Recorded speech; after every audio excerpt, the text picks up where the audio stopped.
Hi everyone, welcome back to another episode on the Cerebral Cricketer podcast. Today we have a very, very special guest on the show. We have Tim Ward, who's a left-handed opening batsman who plays for Tasmania and the Hobart Hurricanes in the Big Bash. He was named Bradman Young Cricketer of the Year in 2022 and has represented Australia A. So Tim, welcome to the show. Thanks for having me.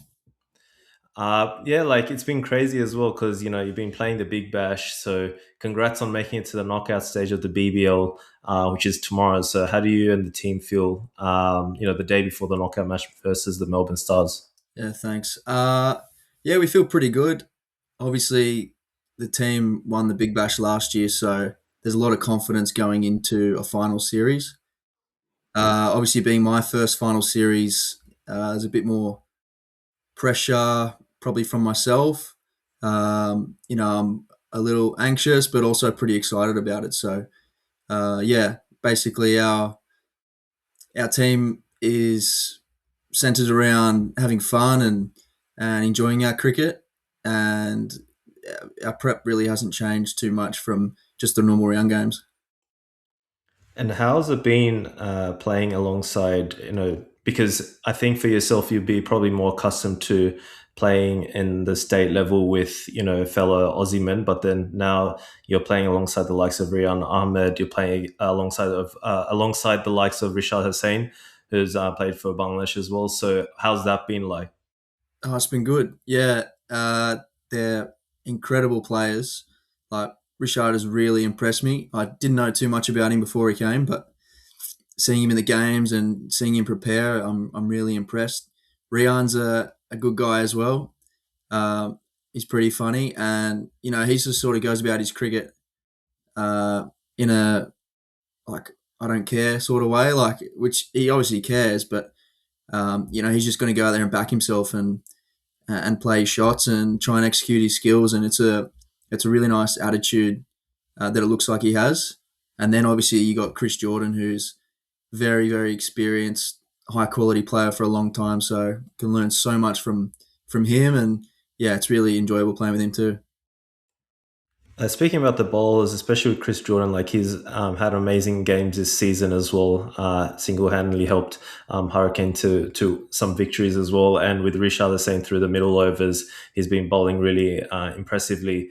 In terms of, I guess, strategizing, has that always been like from your perspective? Is that the reason why you feel like the Hurricanes have gotten players like them because they bring that X factor to the team?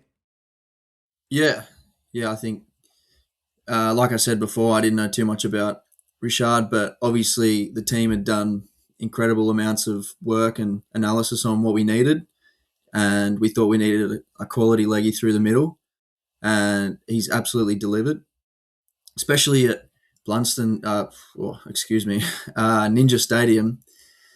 It can be a pretty tough place to bowl for a spinner. So to have someone like him who you can throw the ball to in the middle, and he's going to do an incredible job at bringing the momentum back towards our team, is something that's pretty impressive. And then obviously, yeah, CJ, who's played multiple roles. Like he opened the bowling for a couple of games, took that new Westpac ball, and then he sort of plays the role that he does so well, which is through the middle when we need a bit of momentum shift, and also at the back end in the death. So, those guys are definitely something we center our bowling plans around, having that sort of experience and quality that we can lean upon. Yeah, that's amazing. And my background on Bangladeshi, so I guess you could probably notice a lot of Bangladeshi supporters are probably on the Hurricane social media pages because of Rishad Hussain. So, he's been pretty much like a national pride for a while, and so it's pretty cool to see him in the Big Bash tearing it up. And in terms of like overall sense as a team, I know you mentioned in passing about the whole idea of having fun and playing like a team, like a unit. So in general, though, however, what would you attribute to success to the team so far in the tournament? I think it would just be our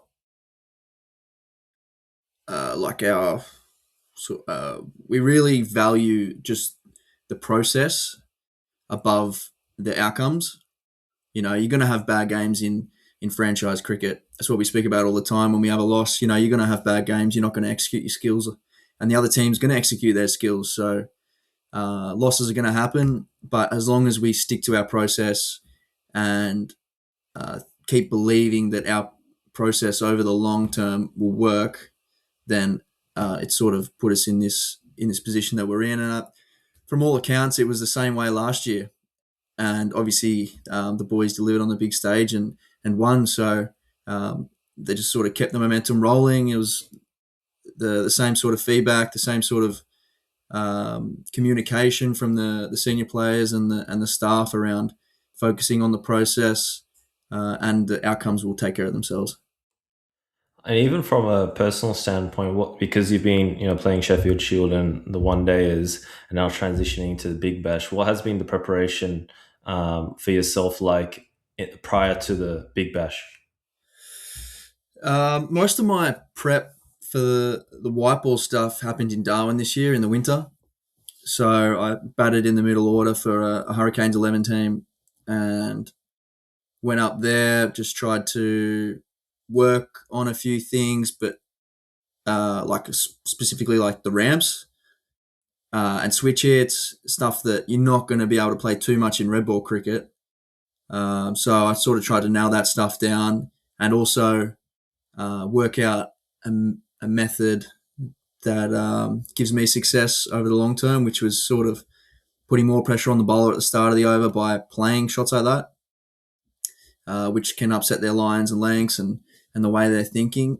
And then after that Darwin series, I took a lot of confidence out of it. So I just came into this Big Bash period after some good red ball runs behind me and a 1 day 100. And just, yeah, tried to top up with a few of those skills. But overall, it was just a mindset shift from red ball to white ball, and just, I guess, being a bit braver at playing those shots and happy to look a bit silly doing it. You mentioned like playing the ramps and different kind of unconventional strokes that probably aren't played as much in the longer format. Is that something that you've always played as a youngster, or is it something that you feel like you had to learn in the last recent years because of the reasons you were mentioning, like upsetting the bowler's lines and being a bit out of the box? Yeah, no, I never really played them until maybe 2, 3 years ago when I thought that the player that I am, I'm not going to be able to do what a Mitch Owen does and overpower the opposition. So I knew that I needed to find a bit of a touch game, uh, and being able to manipulate the field in a way, like make sure they have to have a fine leg or a third man for me because I could ramp. So they'd have to move a fielder from somewhere else, and sort of, yeah, I just needed that part of my game to develop, and then it's just been on the bowling machine working at it for the last 3 years, and I felt like I've always had it there when I needed it, but now it's sort of being showcased a bit more now.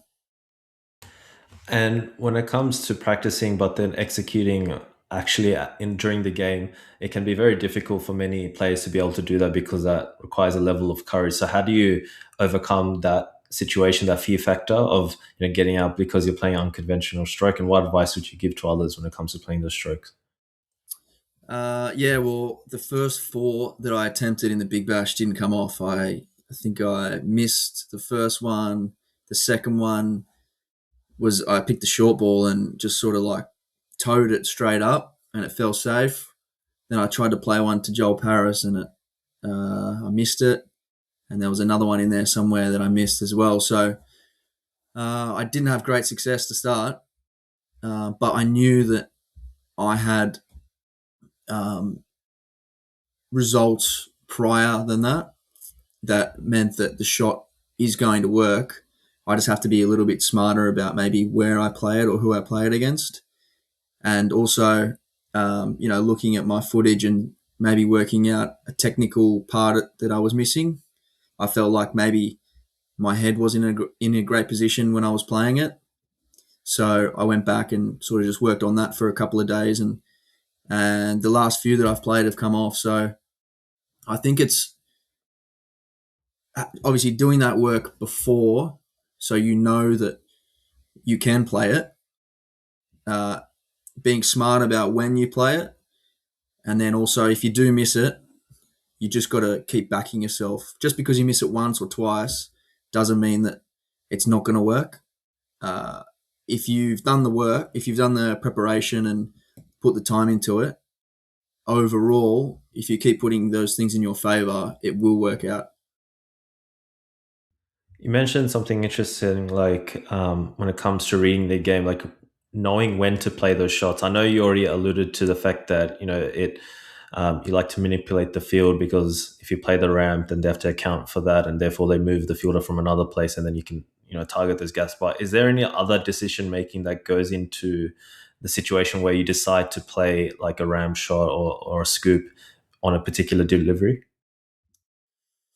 Uh, there's poor decision making as well, which I think I did in my first few attempts at it in the Big Bash. You get a little bit flustered by maybe missing a few balls or a few dot balls in T20 cricket.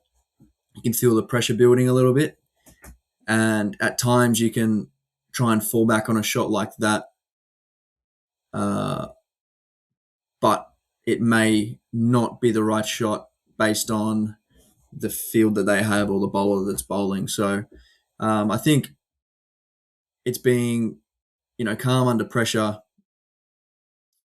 when you decide to bring it out. You want to bring it out when you feel like it's a shot that's in your favor, or um, it's a positive option. You don't want to necessarily bring it out when you're panicking. I think that's a big key as well. You want to, you want to be relaxed and comfortable going into it, that it's the right decision and it's not a rash decision because you're under pressure. That's really actually very fascinating insight when it comes to playing the shot not out of a panic, but rather trying to stay calm under pressure and then playing the shot in the right way that it should be. Because essentially, the best decision making is the ones that are done under um, when you're calm in that situation, as opposed to feeling under pressure. But sometimes we can't essentially control it, right? Sometimes we just that's how we're experiencing and we're feeling. We're feeling like we're panicking, and so it becomes difficult. So how do you manage if you feel like sometimes from a very like feeling based perspective that like right now I feel like I'm panicking? How do you go about trying to calm yourself down, and then how do you then go about playing the stroke that you need to play in that moment? I try my best to take a couple of seconds just to breathe, and I weigh up different options in my head, or the game situation in my head. Like, is this the right time to play this shot? In T20 cricket, you don't have too much time. You can't just look at six balls and keep thinking about it. So you sort of have to quickly make those calculations and come up with a plan. So you sort of take a second just to think and go, all right, this is what the field is. This is where I think he's trying to bowl. Yes, it's the right option, or no, it's not the right option. Maybe something else is the right option. And sometimes relying on your partner for a bit of advice is really important as well. If you can take a second to walk up to them and ask them, do you think the ramp's on here, or do you think running down the wicket at the bowler's the right option here? And they might say, yep, go for it. Or they might say, maybe try a different option. Maybe think about just getting through this over because there's another bowler to come on which we can target. So sometimes it's just relying on your partner to help you clear your head, because like, as a player, you can feel so much pressure, which isn't necessarily there. You can sort of build it up in your own head. So to have someone at the other end who can help you manage that and go, it's actually okay. He's their best bowler.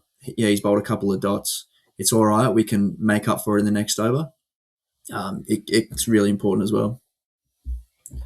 Yeah, that's really fascinating. Definitely, cricket being a team sport, it's important to be able to feel like you can rely on your teammates in order to help you through certain situations. I think that's the beauty of cricket as well. I know we talked a lot about like the mental aspect when it comes to T20 cricket for Hurricanes, but I also wanted to touch on your childhood, because you had a very interesting upbringing where you grew up in New South Wales, went through the New South Wales pathway system, and then moved to Tasmania. So I'd like to also just get a idea of your childhood and what that was like. So, what made you interested in cricket, and did you have someone that you looked up to whilst you were a youngster? Uh, well, my dad was a huge cricket fan. He didn't necessarily play cricket, but he was just mad for it. He'd have it on the radio, listening to the Ashes that were played in England when he was going to sleep when he was 8 years old or whatever. So um, he absolutely loved the game. And yeah, when I was growing up, I have a younger brother as well who's 2 years younger than me. So when we were growing up, we just go out the back and play cricket. My dad would throw balls at us, and that was sort of how we first got started. Um, and then when I sort of turned around, and maybe 9 or 10, uh, I had a close mate whose dad played second 11 for New South Wales and who played cricket for Bankstown, I think, as well.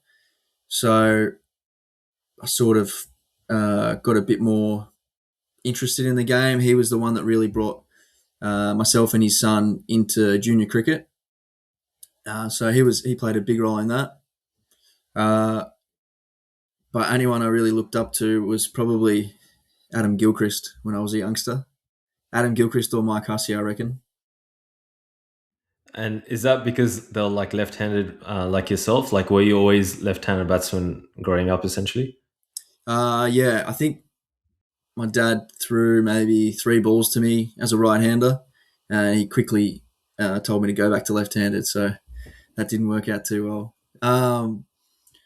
But yeah, Adam Gilchrist and Huss obviously being left-handers, and then when I was maybe 8 or 9, that Ashes series where he smacked Monty for, was it 4 sixes in the over? Uh, that was pretty big for me. Obviously, a lot of kids around the world seen that too. But yeah, just seeing him do that, and I just wanted to be Adam Gilchrist at that time, and have his have his bat and his gloves and everything. It was, yeah. So probably him around that time. That's so funny because I totally relate. I think we're very similar age as well. So we would have like I distinctly remember like especially when Monty Panesar got hit for a couple of sixes by Adam Gilchrist. Like I was pretty young at the time, but that image or that memory sticks out like a sore thumb because it was like unlike anything I'd seen at that point in time. So that was definitely. I can imagine how that would have like shaped you and inspired you in a way as well. So I know Yeah. you mentioned you have a brother that's younger than you. Was it very competitive playing cricket against him? What was the relationship like there? Yeah, we were very competitive. We played lots of cricket, lots of rugby league in the backyard. Uh, so we sort of had, yeah, but we always loved each other and uh, and wanted the best for each other. But yeah, it was very very competitive in the backyard. There were a lot of fights, a lot of bats thrown, more so from him. Uh, but yeah, it was good fun. And you said you had that friend's father that played second 11. So was he also coaching you along the way? Maybe for the first year or two of junior cricket, but his son sort of dropped out of cricket after that and started playing soccer. So when I was maybe 10 or 11, my dad and another good mate of his and his son, we went looking for a batting coach. And after maybe going through two or three coaches, we found a guy who played for Parramatta in grade cricket, by the name of Howard Glass. So for the next maybe 3 or 4 years, I reckon he was my batting coach, and that was really important for me. He kept it simple. He was a great bloke. Still, whenever I get to see him now, we got a good relationship. So yeah, he was the right coach for me at that time. Sounds amazing. So tell us a bit more about, I guess, the specific drills or specific things that Howard Glass focused on with you when you were a youngster? Was it more like technique, or was it more mindset? Was it like head over the ball? Was it playing the ball as late as possible? What were the points that he really worked on with you? Most of it was, just having a good, solid technical foundation.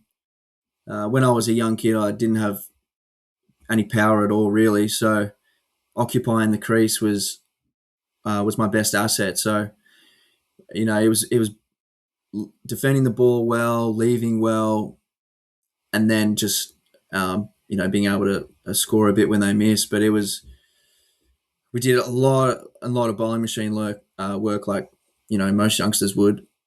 Uh, but yeah, it wasn't anything really specific. We sort of just worked around every different shot, but it was we the one thing we probably didn't do too much of was any power hitting because I wasn't very strong. So, which is probably why I ended up being a red ball batter predominantly when I got a bit older. And in season 2013, 2014, you actually played Green Shield. And I guess for people that aren't based in Sydney or New South Wales, they may not be aware of Green Shield. But because I grew up in Sydney, so it was always talked about thing, especially at younger age group cricket, where it's like, oh, people are vying to get into Green Shield, and people are kind of looking for, if they make it to Green Shield, then it's like, okay, I got a feature in cricket here in Sydney, or playing higher levels, all that kind of stuff. So what was that like when you played Green Shield? And he also looks like played against the likes of Param Opal and Arjun Nair. So do you recall those times as well? Yeah, obviously Green Shield was very important. If you dominated there, you felt like you were one step closer to the Australian cricket team, in a way. Um, so yeah, it was the be all and end all for under 16s at that time. And I do remember playing against them, but I actually played under 12s and under 13s rep cricket with Arjun. So I'd already known him at that stage, but he was a bit of a blocker back then in under 11s and under 12s and under 13s. So I think when I played him in Green Shield, he had sort of turned himself into who's someone who like takes on the bowler and tries to smack the ball around a bit more. So it was it was different seeing him play like that, but our team was very fearful of him and guys like Param as well who can come out and take the game away from us, especially someone like Param who was tipped to at that time be as good as Ricky Ponting. So we all were like in awe of the way he played and just thought, how are we ever going to get this guy out? Yeah, fair enough. And it looks like in the next year, so season of 2014, 2015, you also played second and third grade. So if I'm not mistaken, you're probably around 15 years of age at that time, playing and third grade. So do you recall Maybe that? maybe I think I was maybe 16 or 17 at that time. Yeah. It's still Um, pretty young, playing, yeah. against blokes that are older than you. So was that daunting, going from age group cricket and Green Shield to playing against older men? Like, how was that transition like?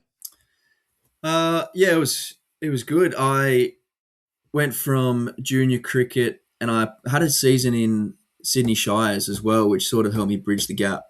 So I played with some older guys who had been grey cricket veterans in that year, which gave me, they gave me a lot of experience and sort of helped guide me through. And they were good blokes. And whenever I see them now, we still have a good chat. So they were they did help me bridge that gap. But once I did get to third grade, it actually was a bit of a younger team. So I always felt like we were playing the better younger guys who'd come through.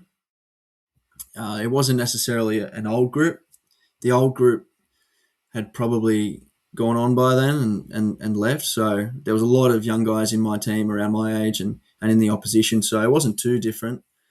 But we had a couple of older guys, our captain coach, Jason Coleman, and James Wood as well, who were experienced grade cricketers who helped guide us through that grade.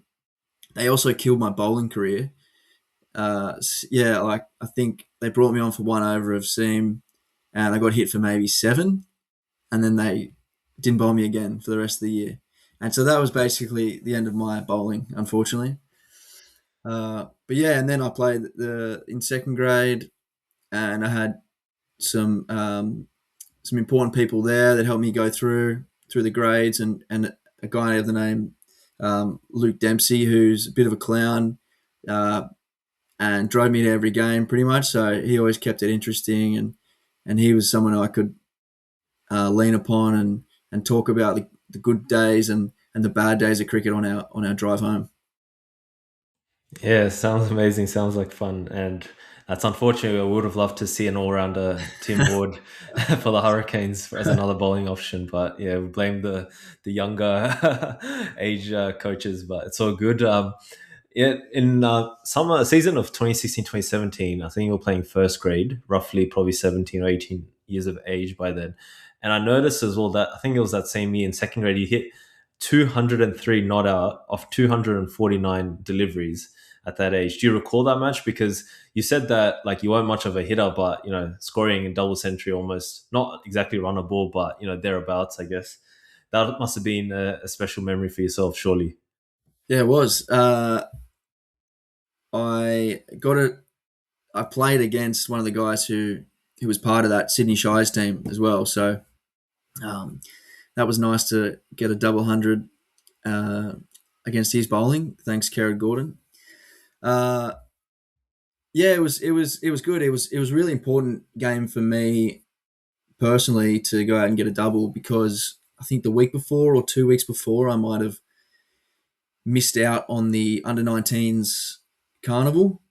I think I got told I was not going, so I was pretty disappointed about that.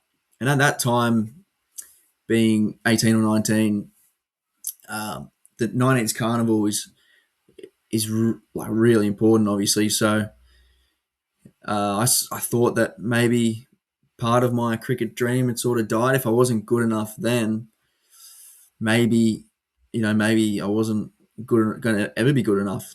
So it sort of hurt a little bit, but to go out and get a double then just sort of gave me a bit of confidence and also just showed me that I can be pretty resilient when it comes to it. So it was a bit of a message that I sent to those selectors as well. Like, you should have picked me.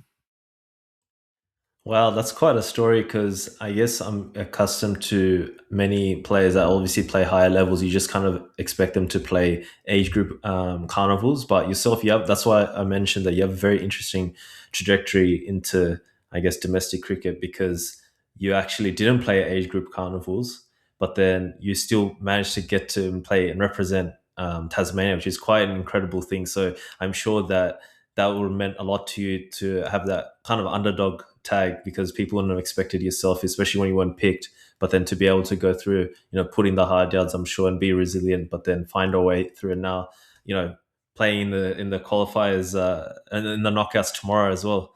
Again, you know what I mean? That's quite a Yeah, story to tell. You know what I mean? So yeah, what yeah, thanks. what what goes through your mind when you think about that? Because that must be a real amazing feeling. Like, because as you mentioned, I'm sure as a child, like you're wanting to get into those age group carnivals because you know all the big names there, like people that play there. You hear some of them play for their state or for Australia. So you're not playing. That must have been a huge dent to your confidence. But yeah, like tell us a bit more about that and what advice you give to other cricketers as well. Yeah, I'd just say that there's multiple ways that you can become a professional cricketer and a first class cricketer. So just because you don't go to the carnivals um, doesn't mean that you won't ever get there because everyone peaks at different stages of their career. Um, I was still probably a smaller kid back then. Still, I had a really good technique, I thought. But in those sort of carnivals and the teams that they were picking, I think they wanted guys that could score a bit faster or guys that they'd picked previously. So it was, uh, yeah, it was a bit of a hit to the confidence and how I was going. But I definitely think that yeah, there are multiple ways you can get there, and if you can just keep persisting and putting the hard work in, then you can find your way up the grades. And then once you get to first grade, everyone's watching your scores.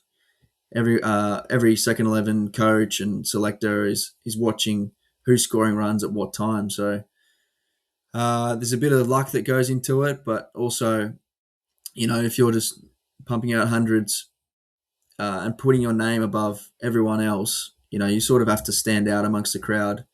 You have to do a bit more than the guys that they've got on contract at the moment. You have to prove that you're better, not just you're as good. So I guess that's a big thing, that once you're in first grade and you're pumping out runs or you're taking wickets, whatever you're doing, then um, it's open, and you're putting your name up for selection. So did you feel like you had a sort of game plan or a plan set out for you, because you did move from Sydney to Tasmania to pursue your dream essentially? And in that process, were you trying to be like, okay, in this season for this first grade team, I need to score this amount of runs, and then kind of like, what's that kind of process like? Because I understand if someone does that in order to achieve their dreams, but then at the same time, it can be almost putting pressure on themselves to score, and then that can also be a challenge to overcome. So, can you shed light on how you went about that approach, like when it comes to planning prior to a season in order to try your best? And did you have those, goals set out, like, okay, I'm going to score X amount of runs, I need to do this amount of runs in this game, or however it may look like for yourself? Yeah, I did set out goals for myself at the start of the year, pretty lofty sort of goals as well, like scoring maybe four first grade hundreds, averaging 60 plus. Um, there was some other goals in there. Those are just the ones I remember, but it's all well and good to have those goals, uh, as long as you're not too anchored to them when you're going to play or perform. I think the thing that I did well is when I turned up to play, I just focused on the process that I had, which was, getting through my first 30 balls pretty much, and then letting my game expand from there. Basically, in grade cricket, you have to get to lunch and then the wickets flatten out in Sydney. So as an opener, that was my main goal. So that was sort of what I was trying to do, and then letting the runs just take care of themselves.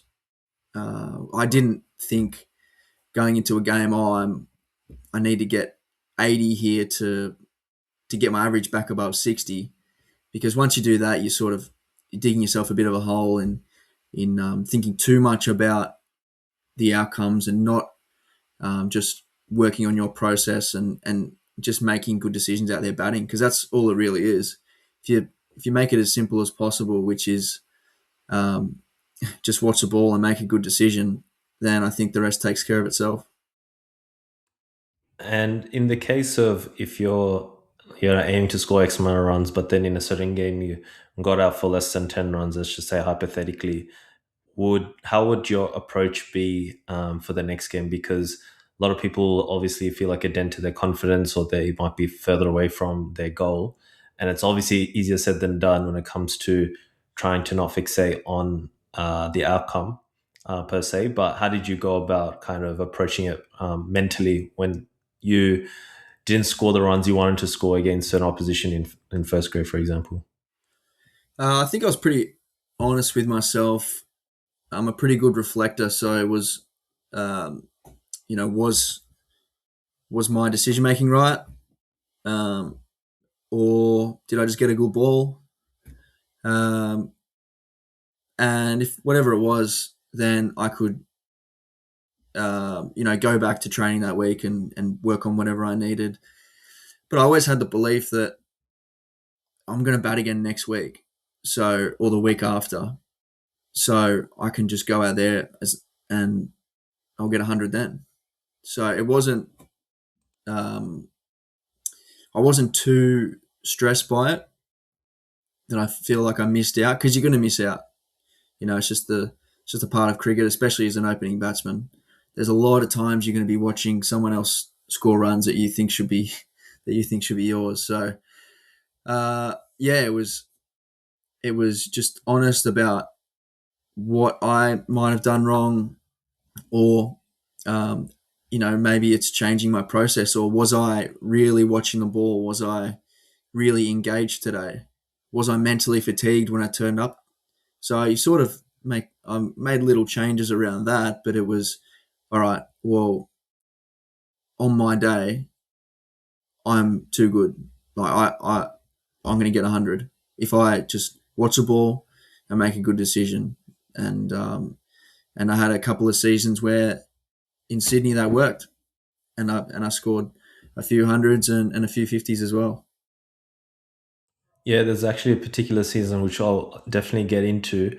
But what you mentioned, I feel like that what underpins it is that natural confidence that okay, if you're doing the right decisions, you're doing the things that you need to do, you're good enough to be able to score a lot. And sometimes it's easier said than done as well because some people struggle with it naturally, right? So for yourself, do you feel like is that something you've just kind of always had that natural confidence that like, oh, when if I do X and Y and Z correctly, like I'm as good as anyone, or is that something you feel like you had to work on because I think a lot of kids can be very hyper anxious about their cricket and stuff, so it becomes very difficult to just have that confidence. But if you didn't have that as a young age, how did you feel like you built that confidence over the years? Yeah, I definitely don't think I had it as I was growing up. I never saw myself as good as the guys in the state squads, in the underage squads. So yeah, I naturally never had that confidence. But what really helped me was I just had this drive to sort of outwork everyone, or think I was outworking everyone. I was trying to hit as many balls as possible, run as much as possible, gym as much as possible, make sure I'm preparing as best I can, trying to always improve. And if I could tick off that box going into the game that I'm prepared, that I'm ready for whatever the opposition can throw at me, then I could be confident going into the game. Otherwise, if you don't hit enough balls during the week, or um, deep down you know if you're prepared well enough or not, and if you go into the game honestly knowing, okay, maybe I didn't do everything in my power to give myself the best chance at scoring runs today, you're probably not going to be confident. You're going to be timid, and you're going to be feeling for the ball versus just watching and letting your instincts take over. Yeah, definitely. That's great advice. And before I jump into the season we're talking about where you hit looks like three centuries in first grade and five half centuries. I think season before that, you played against Monty Panasa. It's funny because I bring this up because you mentioned that highlight of Adam Gilchrist hitting Monty Panasa for multiple sixes is a core childhood memory of yours. And here you are rocking up to first game playing against Monty Panasa, and he also scored 62 not out of 68 balls that game as well. So do you recall that memory, and how's it like? Was it like a, I don't know, feel good moment for yourself? I do, yeah, I do recall it. I was very nervous going into that game. Obviously, it was my first game, and in first grade, and obviously coming up against Monty Panesar, I was like, oh my goodness, how am I going to go against this guy who's a Test cricketer? So yeah, I was pretty nervous about it, and I'd heard a few stories about how he's a bit of a clown, and he's a bit of a larrikin. But yeah, the awesome thing for me was living out my Adam Gilchrist dream was running down and hitting him over his head for six. So that was a pretty cool moment. That's crazy. So did you feel like you planned that because you saw that on TV, or was it just something that happened in the moment as instincts? Uh, I think naturally I was a good uh, player using my feet. So, and we had to move the game along a little bit. And I just thought, what's my best option here? This guy's probably going to toss it up, like like I've seen him do in Test cricket. So I just thought, yeah, I might as well run down and see what happens. And I just got enough of it. It just cleared the fielder, but yeah, it was six. So I was pretty happy. That's amazing. And speaking on your next season, 2018, 2019. you had some scintillating form. You hit 3 centuries in first grade and 5 half centuries, and all of that in 13 games. So that's like more than half your games. You're scoring at least a half century. So that's quite an amazing form to have for any cricketer. So, what did you feel like you did right that season in order for you to score those runs?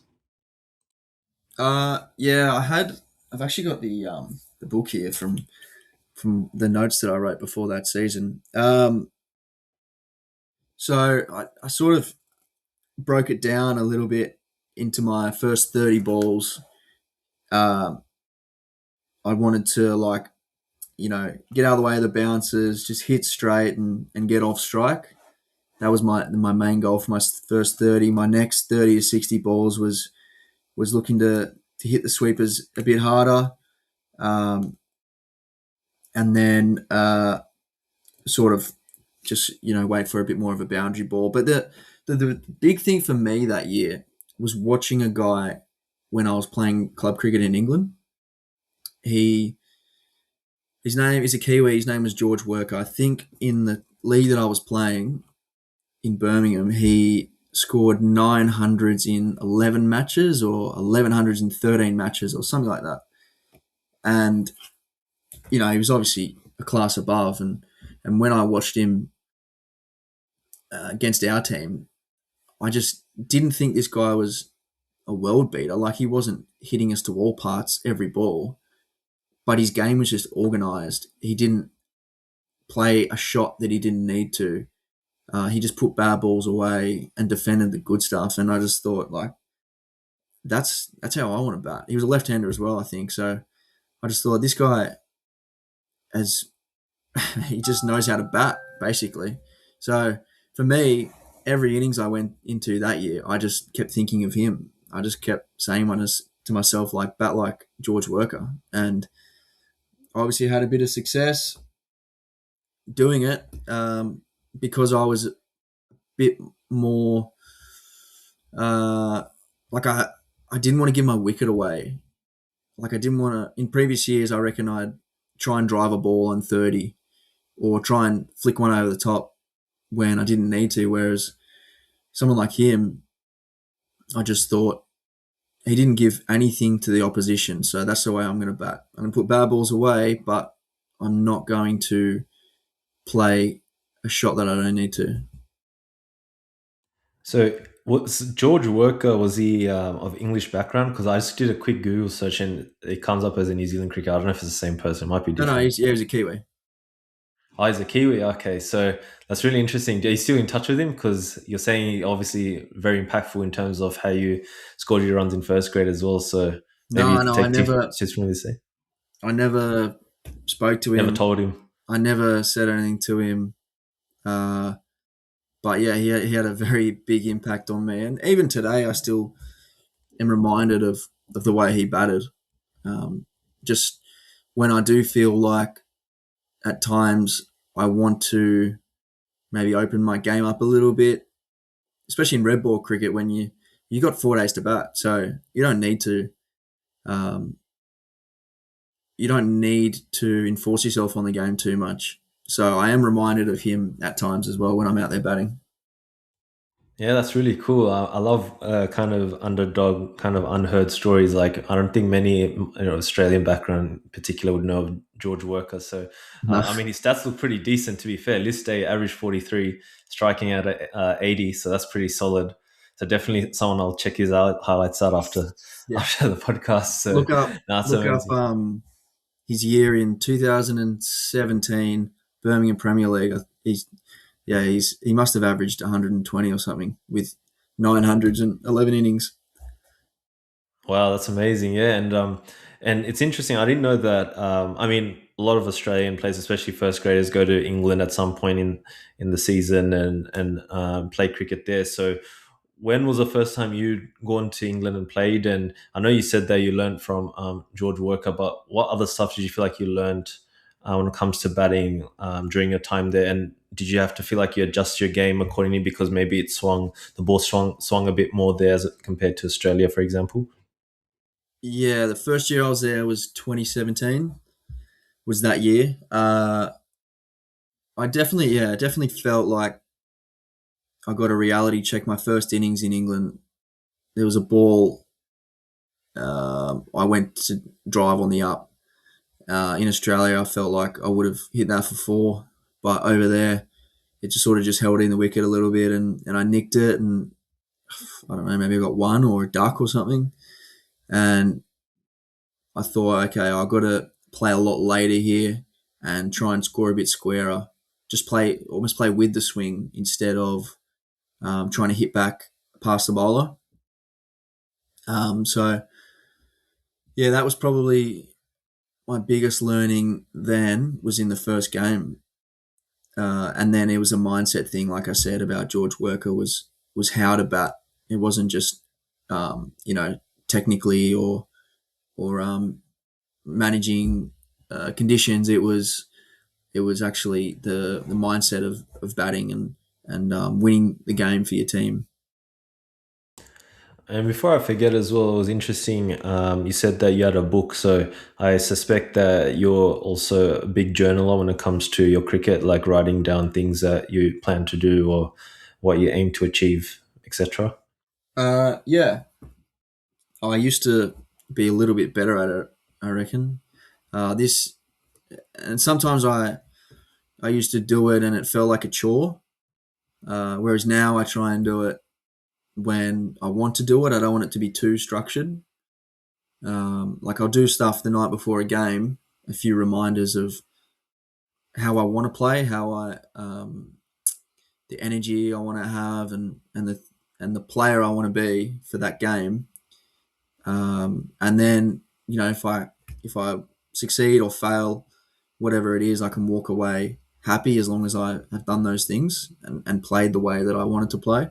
So yeah, I still do it, but it's not as structured as it used to be, which was very like before the season. I had to write down every goal and break it down into outcomes and also how I wanted to bat in every innings and how I wanted to things I wanted to work on technically and I'd write all that stuff down and it felt a bit exhausting at times.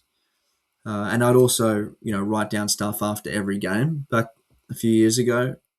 But even then, that felt quite exhausting. If there's something that really sticks out to me, I'll write it down now. But back then, I just write everything down, and there'd be so much stuff that would come to my head that I would never end up looking back at it.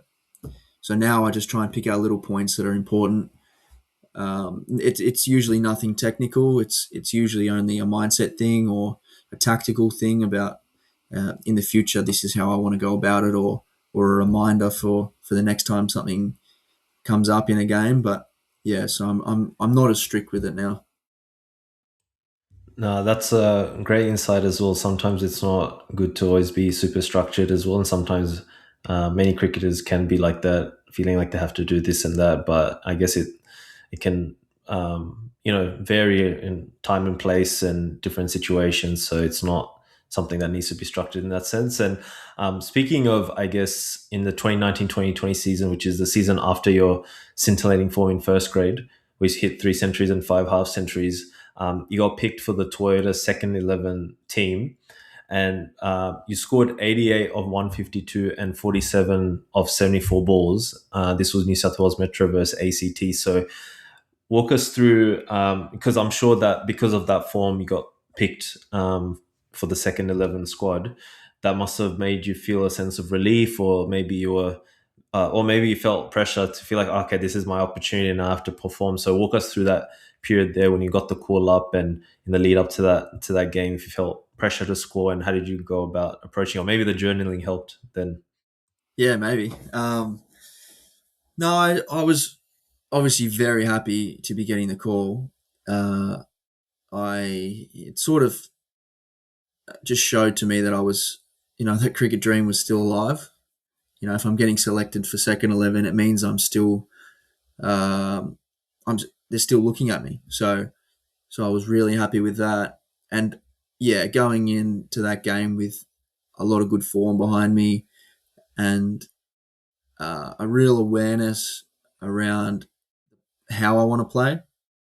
I'd put together a lot of good innings against some good cricketers in first grade cricket. So I I just wanted to go out there and play my own way. And I had a bit of success early, which was great. Having getting 80 and 40 really showed that I'm definitely up to the level. I just need to keep doing the things that I'm doing well in order to keep performing. I don't need to search for anything extra just yet.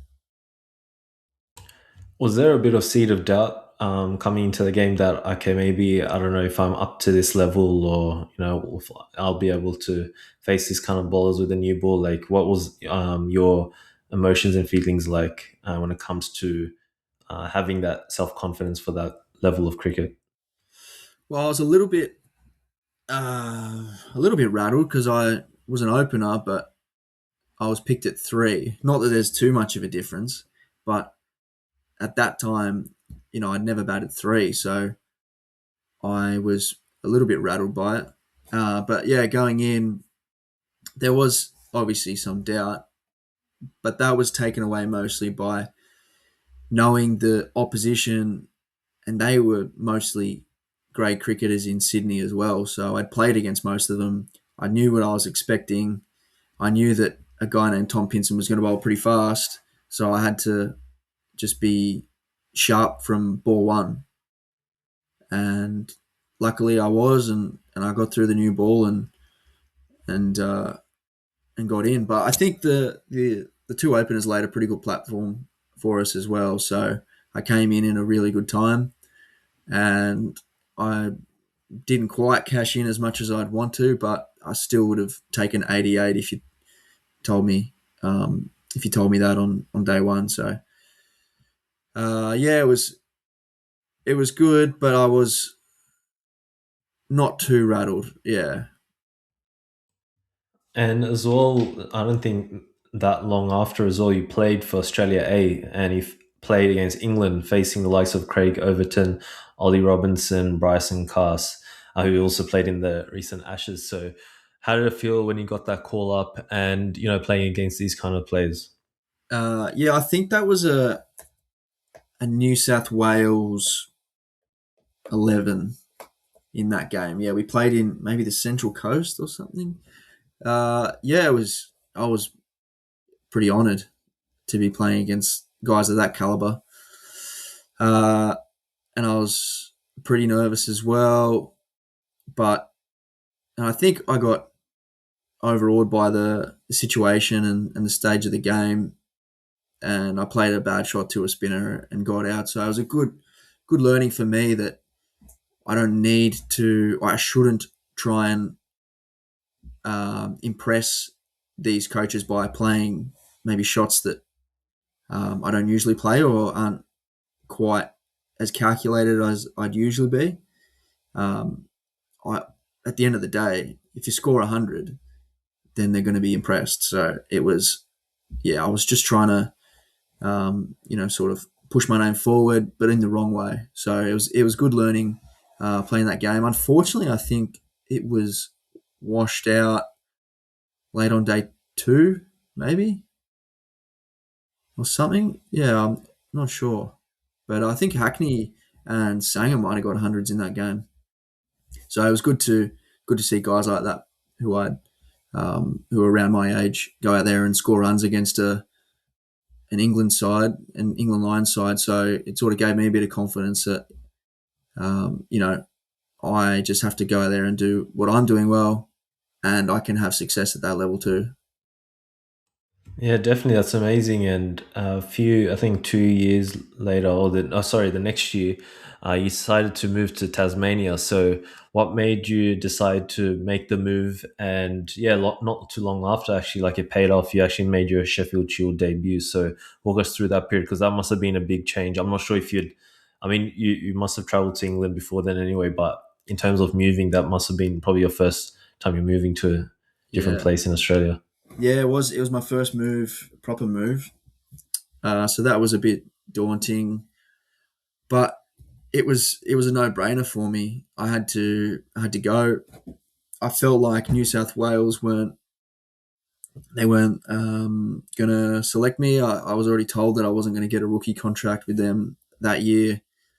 And at that point, I'd made up my mind that I'm going to go down to Tassie and test the waters there. And I got on the phone to Ben Rohrer at the time and just said, look, if you were me in my position, what would you do? Would you go down to Tassie and have a crack, or would you stay in New South Wales? And he said, I think you got nothing to lose coming down to Tassie. So I was pretty set on heading down there, and very very lucky. I got a call from Jeff Vaughan, who was the head coach at the time, who's still the head coach. He just offered me a rookie contract over the phone, so it made the move a whole lot easier. I didn't have to, play club cricket and get picked. I was already in the setup. I was earning a little bit of money, enough to get by with accommodation and pay for all that. So, and I was getting, the best training and the best coaches playing, doing preseason with guys like Matthew Wade, Tim Payne, Jackson Bird. So the move paid off instantly, and it was a no-brainer going down to Tassie, getting the rookie contract. But yeah, at the end of that season, I got picked to play my first Shield game, which was a huge honour. I'm pretty proud to be a Tasmanian first class cricketer, and yeah, that time I was just really really proud of all the work that I'd put in, and the sacrifices that I'd made doing what I did. So yeah, it was a pretty special moment. Yeah, that's amazing story as well. And do you feel like when it comes to New South Wales setup, or when it comes to New South Wales cricket, like it's obviously very oversaturated in the sense that there's so many great players, and because you can only select 11 in the team essentially in New South Wales, it becomes harder to sort of break in. So it's like inevitable to kind of move to other states where you're more likely to get a looking just because of population, whatever it may be. So like, is that, what do you feel like? Because a lot of players have done that, like not too long ago, Jason Sangha, even Param as well, came down to Tasmania for a bit. So like, it seems like the go-to thing for good players in New South Wales, unfortunately. Yeah, you have to. Uh, I wasn't obviously in the setup at the time, so I knew that I had to go. And sometimes it's a good thing getting a fresh start, getting a fresh set of eyes on you. If you're not getting selected, they have no ideas about the player they think you could be or the player they think you are. If you can go down there with a fresh start, you can sort of be the player you want to be, and if you have success, then you can get picked up and you can get recognised. So I think it's just the nature of it in New South Wales. Is yeah, like you said, you can only pick 11 guys, so some people are going to miss out, and they've got to pick the people they think are going to do the best job. And unfortunately for me, I wasn't one of those, but it's worked out really, really well for me. I don't think I'd be in this position that I am now, playing for Tassie and playing for the Hurricanes, if I didn't make the move down when I did. So it was a blessing. It was a blessing in disguise for me that I had missed out on a rookie contract there. Um, but yeah, it's just the nature of what it is for some guys, or for a lot of New South Wales guys. You can see them all scattered throughout the state system. A lot of South Australian guys are from New South Wales as well. So, Tassie and South Australia, their populations are a little bit lower, so they struggle to put together a full 11 that's solely born and raised there. So that's unfortunate for those states, but it's good for guys like myself who can move and get a crack. Even your teammate Jake Duran's from New South Wales, and I know him pretty well because he definitely won't know me. But I played for Liverpool Fairfield when I was growing up as a kid, Oh and he yeah, was in that same kind of district playing, and so we always heard about him, like how good he was and this and that. So yeah, then he made the move to Tasmania as well. So yeah, it's a pretty of a trending situation, I guess, for many New South Welshmen in that sense. And Speaking of which, when it comes to like when you made your debut, like how did you find out, and like what did it feel like? You know, because I'm sure that all that struggle and would have all paid off as well. Yeah, well, I knew I got. So when I first came down, it was during COVID. The the first class stuff was sort of put on hold for a little bit. Then we moved it all to Adelaide to play in like a COVID bubble. So I was selected on that trip in a squad of 15 maybe, and we're going to spend 3 or 4 weeks there playing the first 4 Shield games of the year. So I went on that trip. I was very excited and thought maybe I'll get a crack. Eventually, I didn't get a crack, and then the coaches sent me home to play some cricket, and they said if you get 180 in club cricket, we'll fly you back to Adelaide. So I went into club cricket that week thinking, all I have to do is get 180 and I'm back in Adelaide with the boys, watching them play against, it was probably Victoria or something then, or New South Wales. So I was pretty pumped for that. And then first ball down the leg side, I hit my pad, keeper catches it, umpire gives me out. First ball duck in my first game in club cricket for Tassie, for the University of Tas. Knew I wasn't going to be back on the plane to Adelaide, so I was pretty flat about that. But then, going forward to the back end of the year, we played a grand final, and I think I got 180 not out, and I got told I'd be heading to WA. Not told if I was in the 11 or not, but I thought, oh, if I'm getting called in the squad, I really hope that I'm playing.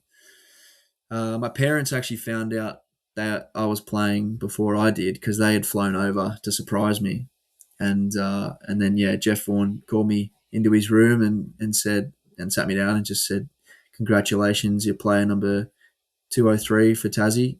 You'll be making your debut tomorrow." So I was pretty excited and got on the phone to my parents straight after and said, "Oh, are you guys going to be able to make it?" They said, "Don't worry, we're already here. We just touched down in Perth." So that was a really special moment. They were really proud of me, and I was really glad that they could be there to see me get presented my cap by Tim Payne.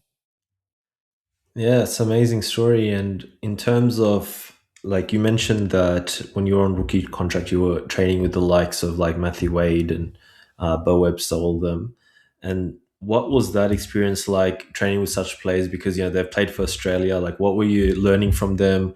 What sort of tips and tricks were you taking from them? And yeah, because obviously your teammates, many established cricketers domestically and internationally. So what sort of aspects of your game did you feel like you got help from them about in regards to batting or anything to do with cricket really?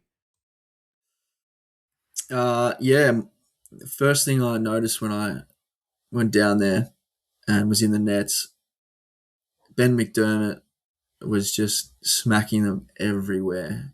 I reckon for 3 weeks he didn't miss the middle of the bat. I just thought, man, this guy is so good. Like, I can't hit a ball like that. So how am I going to be able to compete? So I was a little bit daunted by that. But having someone like Tim Payne, who I created a close relationship with, to sort of help guide me through, he was a pretty hard worker, and I'm a hard worker as well. So we sort of bonded over that, which was great.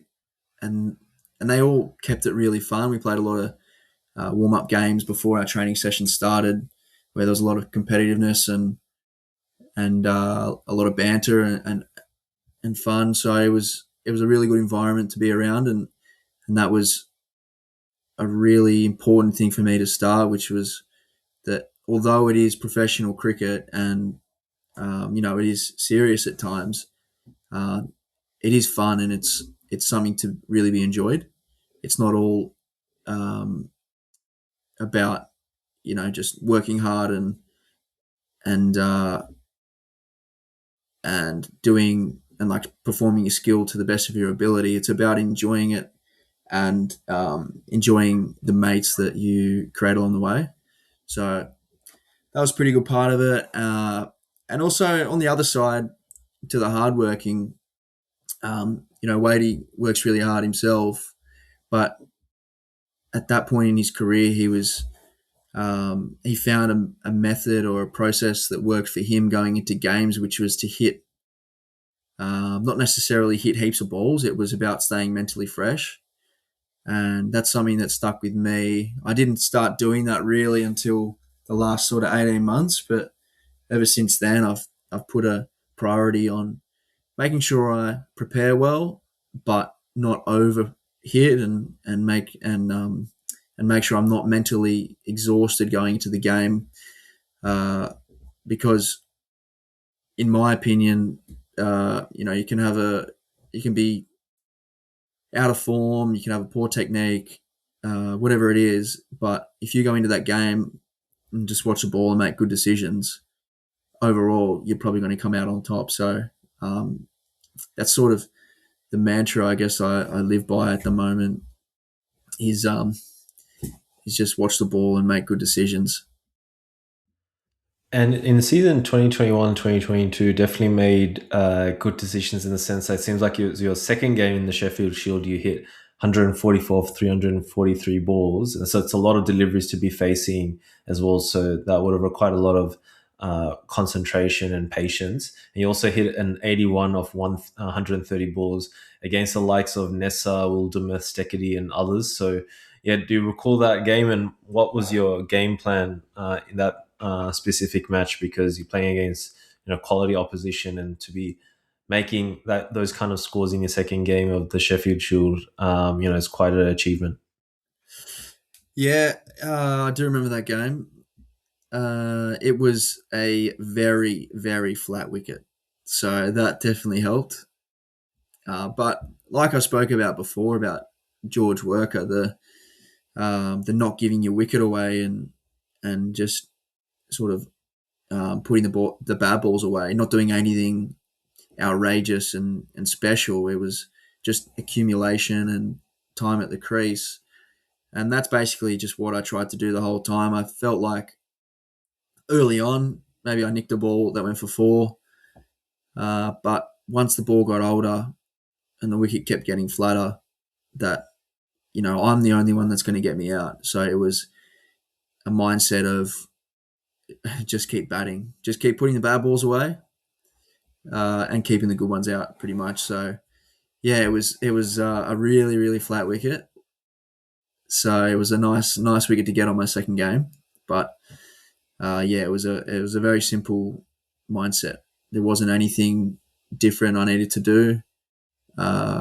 If you, like I've said before, if you watch the ball and make good decisions overall, um, if you're good enough on your day, then it's going to be hard for them to get you out. And I was good enough on that day.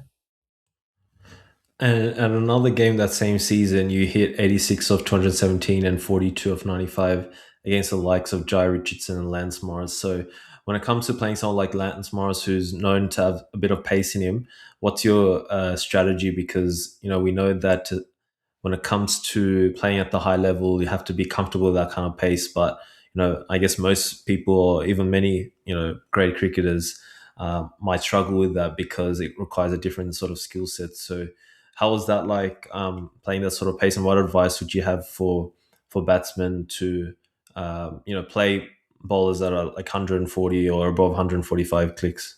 Well, I'll just say I don't think anyone likes facing that pace. So yeah, everyone's um, maybe I wouldn't say scared, but they're definitely a little bit more wary about the bowler. It's someone above 140, 150. So yeah, that was the first time I faced something up around that, and I was pretty rattled by it, to be honest.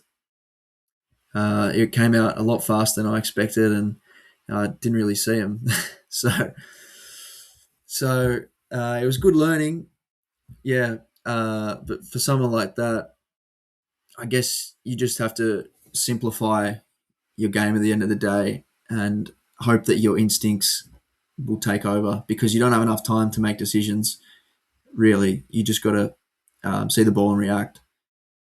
Uh, So yeah, basically, it's about putting the work in earlier in training and leading into games, about preparing for something, for some pace like that, and making sure that ideally you're not too intimidated by it, and you've got a plan around how you want to play it. If they're going to bowl bouncers, if you're a good player of the pull shot or hook shot, then maybe that's something you still do. But if you're not the best, then maybe you just put it away. But and then if you don't want to get in the trap of trying to play balls, like driving balls when you're already late on them.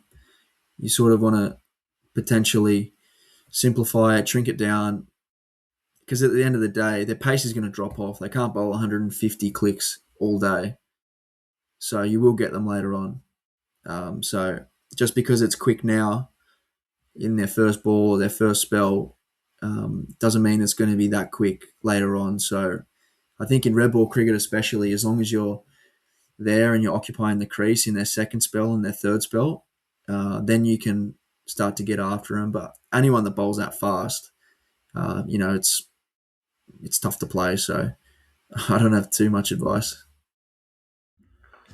And there's another game I wanted to touch on, which is in relation to this season. The two that stick out. So one of them was a list A game where you scored 100. Sorry, you're versing Queensland and chasing 300 runs, and you had scored a century, 105 of 96 balls. So chasing such situations is always difficult. But then to be able to score a century in those circumstances is also very difficult because it comes with a lot of pressure. So tell us like how you felt in that particular game and what advice you have for cricketers who seem to, maybe because it is the hardest time to bat when it comes to chasing, and there's a lot of planning, and you get nervous and a lot of pressures on you to play a certain way.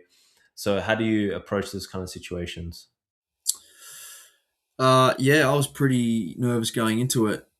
I had played a handful of one day games leading into that, and had got a couple of 20s, but hadn't really stamped my authority on the one day or the white ball stuff, or really put my hand up to keep getting picked for Tassie. So that was pretty big innings for me, because I'd been pigeonholed as a bit of a red ball cricketer by a lot of people around the country. So to go into that and make 100 was really important, and a pretty special thing for me. But the I didn't really try to put too much pressure on myself going into it. I didn't think we have to score at a certain rate to start, because 300 in a one day game on a good batting wicket at Allan Border Oval and Allan Border Field is it's a pretty good it's a pretty straightforward chase. It's a pretty small ground and a pretty good wicket, so there wasn't too we could. I knew that we could always catch up at the end if we didn't get away to a flyer, but luckily myself and Caleb Jewell got away to a flyer, and we were way ahead of the rate to start. And I played some nice shots to get away, so it sort of took all the pressure off. But actually, something really crazy happened out there. I tried to hit Matt Renshaw for six, and then um, Xavier Bartlett caught it over the boundary and threw it back, and then caught it back in the field of play, and I was given out by the umpires. And then on the TVs that the both teams could see, apparently he stepped over the mark, over the boundary when he caught it. So our team was blowing up, and he sort of said he doesn't know. But they withdrew the appeal and gave it six. So I'd basically walked off the field. I was almost at the rope, and I was maybe on 30 or 20, and I was given a second chance. So that 100 potentially may not exist if he wasn't so honest and withdrew his appeal. So I've sort of got him to thank for that. But yeah, we sort of got away to a bit of a flyer, and then in that innings, I just it's all a bit of a blur from 60 to 90 because there was a lot of singles hit. There wasn't too many boundaries. I just kept reminding myself to not look ahead, to not look at scoring 100. I just tried to um, keep accumulating, and I'd find myself close to 100 because when you look at scoring 100, it's such a mammoth task, and it can be exhausting just thinking about it. And you sort of play out every situation in your head at times, and you want to get there quick because your brain's telling you that there's so much mental energy that you have to use in order to get there, that you just want to hit fours and sixes to get there. So for me, it was just accumulating the whole way and trying to take the scoreboard out of it. As long as I was still putting pressure on the bowlers, but making sure I ticked over the strike, and hit my twos and threes and into the gaps, then I'd be close to winning the game for the team. Unfortunately, I didn't get us across the line, but Jordan Silk played one of the great innings at the back end and won the game for us. So yeah, it was sort of funny that I switched. It's almost like I switched off from 60 to 100 or 60 to 90 because it's a bit of a blur from there. I recall, I think, when you mentioned about your journaling, and then I think it was in relation to George Walker as well, that you had a plan where, you keep it circumspect maybe in the early of your innings and then later on kind of start to expand a bit more. So it seems like a little template that you had back then. So however, what you're describing now is not necessarily doesn't seem to be that exact template. So, do you have a certain template that you fall back on? Like in this context, would be like list day 50 over cricket that you kind of approach the game with, or does it adjust according to the situation, or does it adjust according to what bowlers you're facing and how good you're feeling and how quick of a start you get off to? Like, how does that template or batting template look for you at this current moment?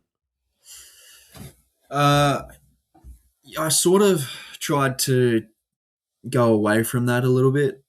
I've got a basic structure in my red ball stuff, but in my white ball, I try to let the game dictate a little bit more. I don't want to, be too rigid to like a template and it not be the right time or situation to expand or bring or contract my game.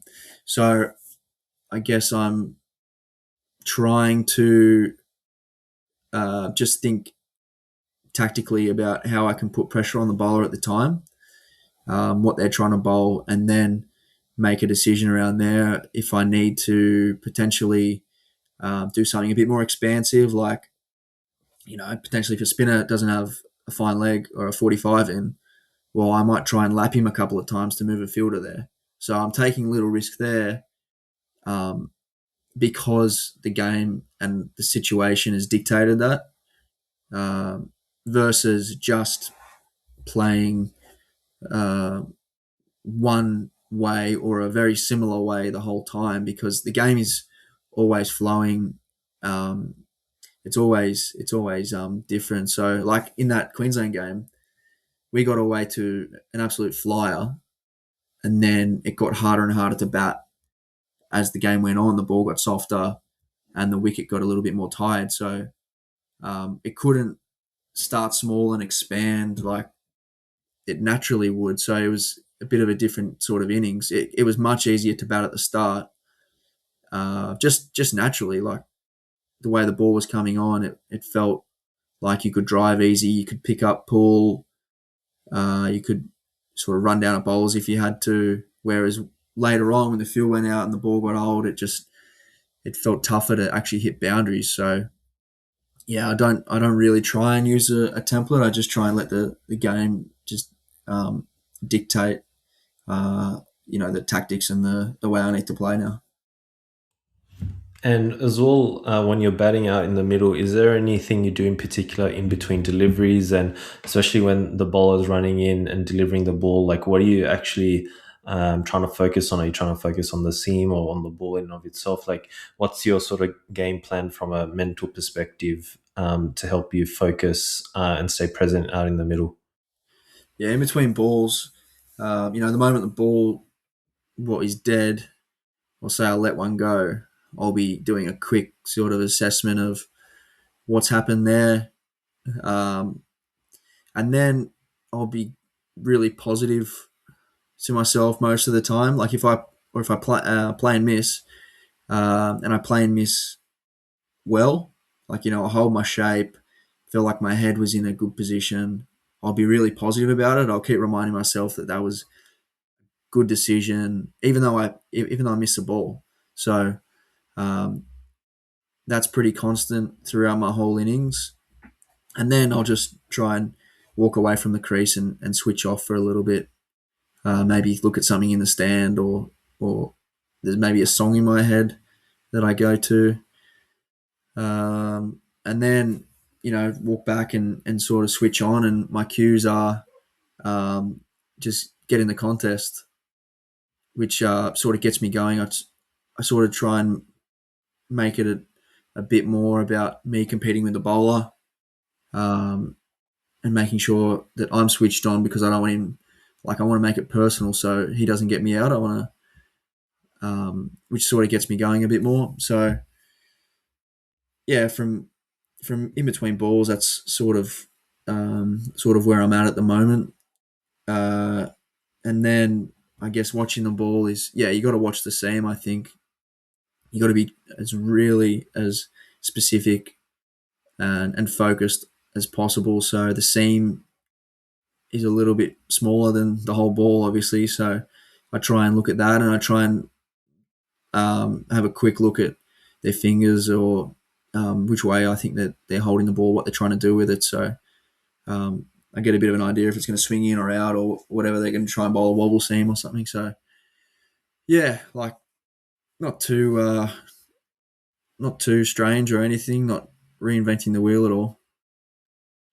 I think that's great advice. And golden nugget is what you mentioned, is that you stay positive about the decisions you do make in that moment when you're batting. I think sometimes many players, it's interesting that they might be too critical on themselves. And I guess everyone has it differently. There's no kind of one way. Like, I know I remember seeing a clip actually for Steve Smith was like criticizing himself, like for playing a certain way or whatever it was in the moment. But I'd say like naturally it's probably in terms of when it comes to from a psychological perspective, it's also really important to stay positive. And so that what you shared in regards to that, it's a really good takeaway for many players to just even if they miss the ball, just to be like, yeah, no, that was good, you're still here, you're still batting, whatever it may be, just to help them feel better. Because I think a lot of people in general would struggle with confidence as opposed to the other way around. Yep. Yeah, definitely. I think, yeah, if you're playing a missing, at times it can feel like it's your fault, or you didn't do something right. Um, so if you can be happy with the way that you defended the ball, like, don't get me wrong, there's times where my head falls across, or I defend one that's outside my eye line when I've made a poor decision. Then I'll be um, pretty honest with myself, and tell myself to switch on, or whatever it is. Maybe I have to line my head up a little bit different, for a different bowler. Um, but yeah, most of the time I feel like I get in a pretty good position to leave and defend. So majority of the time, if the ball beats me, I've made a good decision, and it's just that the ball's moved off the wicket, or done something I didn't expect. So I can I can be happy with that result. And sometimes even when you nick off, and when you're out, you have to look back at your footage, or you have to think about the ball, and go, okay, well, it was actually a pretty good ball. I just nicked it.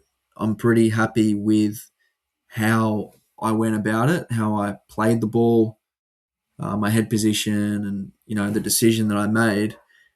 But it was just a good ball, so I can cop that. Yeah, definitely. And you've been so generous with your time. I'll ask just a few questions before we wrap up. But the other game that I definitely have to ask you about is in the recent BBL, where it was a pretty insane game against Sydney Thunder, where David Warner scored 130 in T20s. And at that point in time, I remember following the game, I was like, I can probably shut it off. It's a tough total in such circumstances. And then It's probably my biggest mistake because Hurricanes ended up winning that game.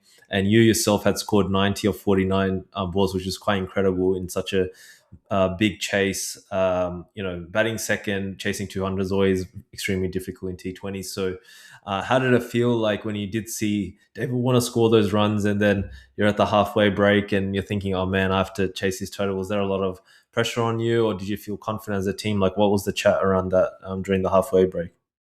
Yeah, well, just quick, sorry about that. That was my dog barking in the background. Um, but yeah, it was a pretty tough time at the halfway mark, to be honest, because I think I dropped Warner on 26 at cow corner or deep square. So, it cost the team basically 100 runs. Uh, yeah, I was distraught. I thought, well, I've cost the team the game. Uh, but I've just got to go out there and bat. And yeah, I was pretty upset about it. And I just went out there thinking that,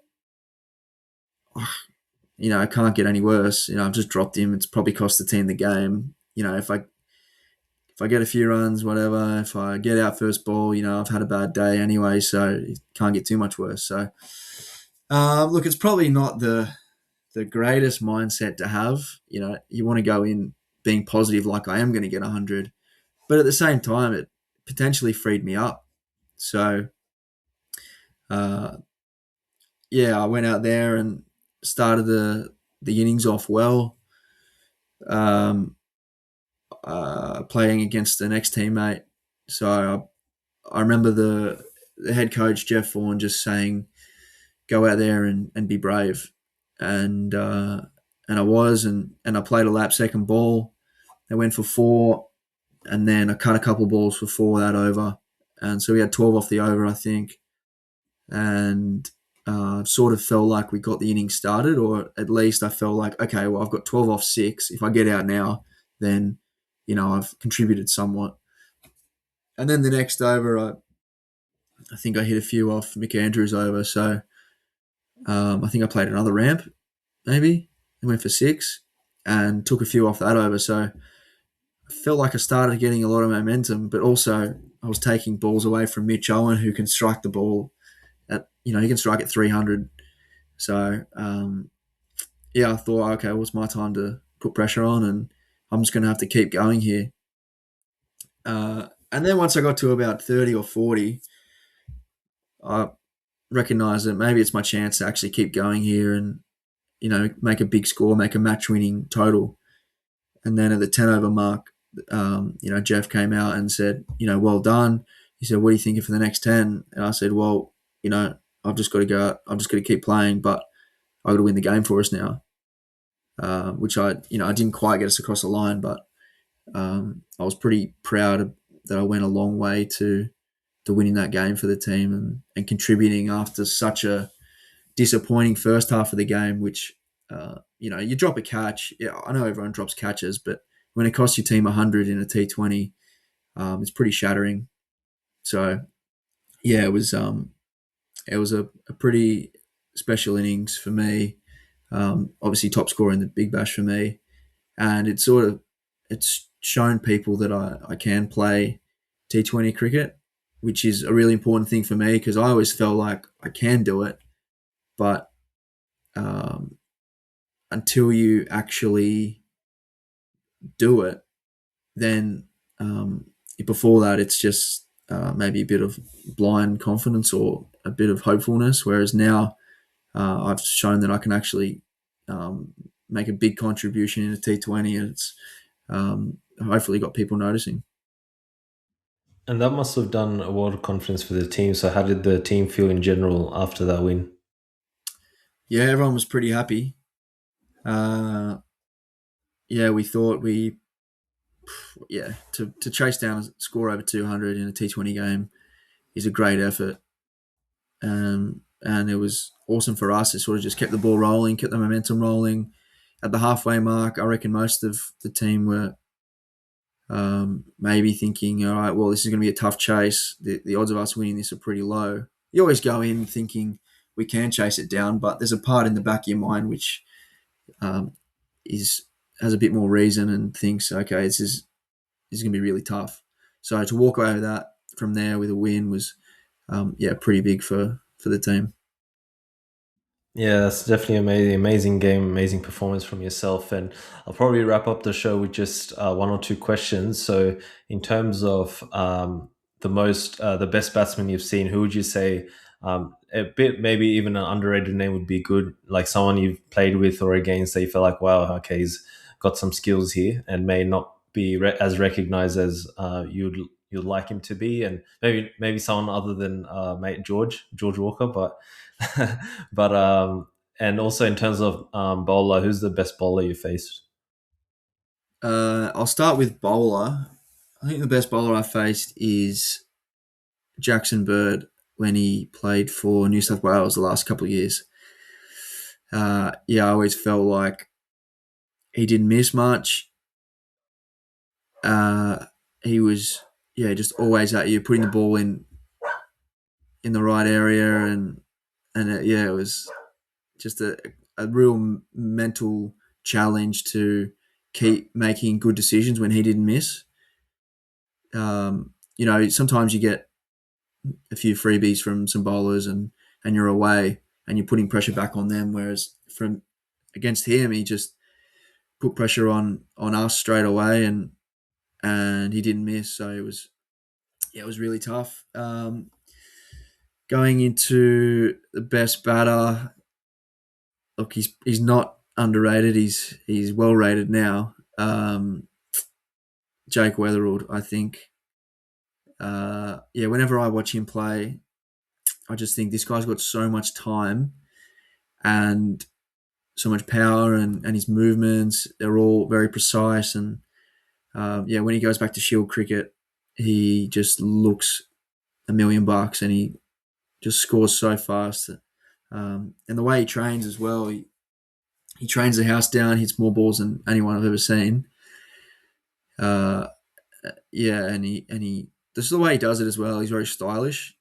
He's yeah, he's someone I think if you could put a cricketer together from all different shots, like like a Ricky Ponting pull shot and or like a Mike Cussy cover drive or something, I think of all the shots that Jake's got, I think I'd take them all. To be honest, they're he's the way he goes about it, how hard he hits the ball. Yeah, he's pretty phenomenal. So I'd say him. Yeah, it's amazing, and appreciate your time coming on the show, sharing all your experiences and your information regarding how you play and what makes you tick. So, thank you for your time on the show. I don't know if you had any final thoughts you want to share before we wrap up the show. No, just if my if my dog barking comes through, apologies for that. No, I didn't. It was all good. It didn't it wasn't that bad to be honest, but it was only towards the end of the show anyway. So, Okay, nah, cool. it's all good. But yeah, no, I appreciate your time. But I That's think right. there's so much benefit, so much juice to be gathered from everything and from your experiences. And I think it will definitely inspire a lot of cricketers, like especially like your trajectory into basically the domestic setup is a bit different from others, and hopefully that story gets shared and inspires many others. So I appreciate your time. Thank you for coming on the show. No worries. Happy to be here. Thank you. Thank you. So yeah, I'll wrap it up there. So for our listeners, thank you for tuning in. Feel free to check us out. We're on YouTube, we're on Spotify, we're on Apple, iTunes, podcast app as well, and you can check us out on Instagram. Make sure to follow us. We're on TikTok as well. Make sure to share our content and spread the word. So for our special guest, we wish you all the best. This is Tanzam signing off. Thank you very much.